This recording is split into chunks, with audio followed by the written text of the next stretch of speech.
Hey guys, what is up? It's Dusty here and welcome back to another episode of the Daily Crypto News. Today, giving you guys an update on the Ripple v SEC lawsuit. The SEC has just done something which lawyers all around the world are confused by. That's even putting it lightly. To give you guys some context, there's actually two important announcements which came out today.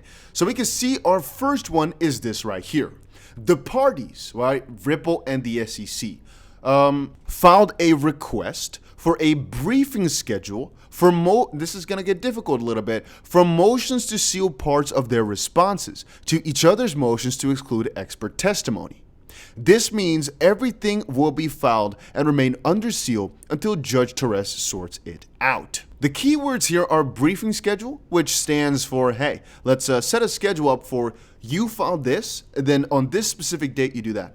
We, on 1 week afterwards, for example, we file this again, and then you 1 date afterwards, you file that again. It's just putting a schedule together, the briefing schedule, for every single document, a brief schedule, document schedule, simple.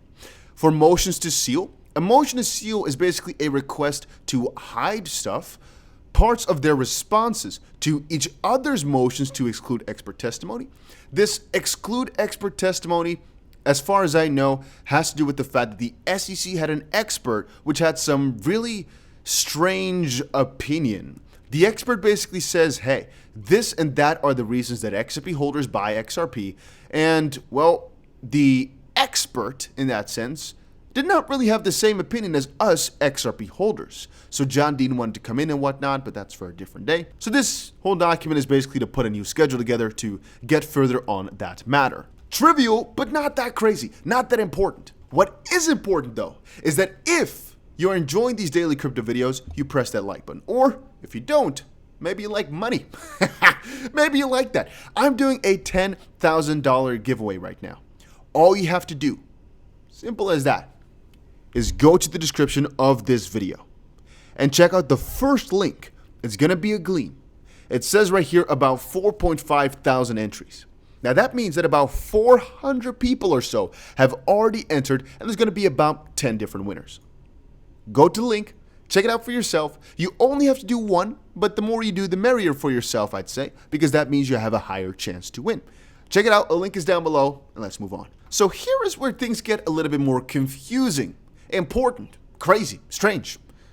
Enter next keyword.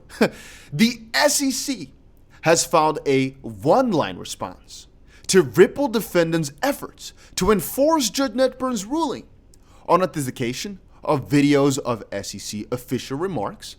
The SEC says it takes no position on Ripple's request to reopen fact discovery. So every single part of this letter is kind of stupid. So let me give you guys the rundown. The SEC has filed a one-line response. That on its own is ridiculous. A one-line response? They took 5 days to come up with one sentence. It's kind of an insult. If I were the judge, I'd be like, excuse you, what are you doing? To the Ripple defendants' efforts to enforce judge's ruling on the authentication of some videos. So to give you guys some context, and it's actually in this third brief right here, in this third letter right there, Ripple, let's actually go over it. I'll explain to you guys. Ripple, let's quickly read the top here, and I think you guys will understand it. Defendants Ripple Labs and the rest, Brad Gunley, House of Chris Larson, respectfully request permission to serve 2 non-party subpoenas, just 2 investigations, some 2 questionnaires, for the limited purpose of obtaining some copies of 7 video recordings to authenticate let's say, for authentication consistent with the court's 19th of July order. The SEC has not consented. The order directed the parties to meet and confer about RFA's request for admissions, asking the SEC to authenticate the 7 specified videos in which SEC officials made public remarks. And the judge specifically noted that in the order, that such agreement might entail creating downloaded versions of the remarks for the purpose of authentication and preservation. The parties met and conferred, and the SEC agreed it will seek to authenticate the remarks once the defendant provide them the downloaded copies of the videos. But all of a sudden, they're making things a little bit more difficult than it needs to be. Again, the judge basically said, hey, it's all, Ripple, what you're asking for is kind of fine. Go meet and talk about it. But, you don't have to open the entire discovery.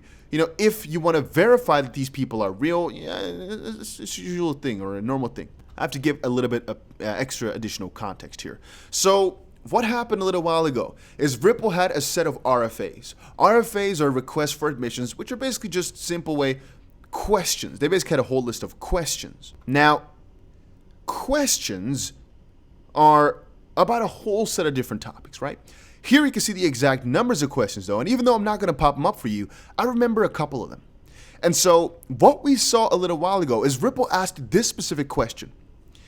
William Hinman, all right?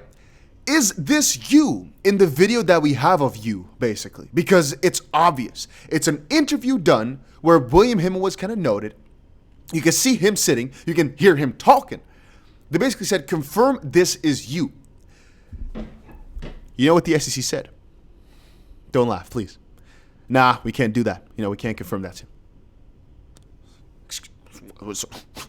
What? I mean, we can see him sitting right there. We can see him talking. We can hear him talking. It's him. So just say quickly, just for the court, just say, yeah, it's him, and let's go on. Nope, we can't do that. Excuse what? Why not? I mean, it's him. We all know.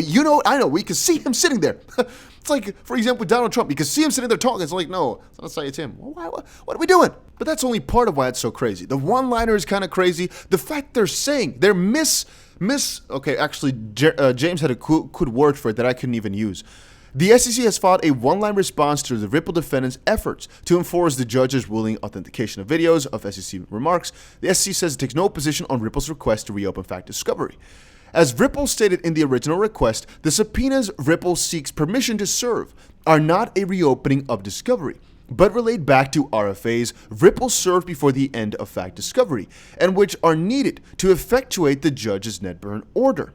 The SEC's response is simply an abuse of the judicial process and a waste of the court's time, as evidenced by the fact that the SEC waited 5 days to file a one-sentence response in which the SEC misconstrued Ripple's original request.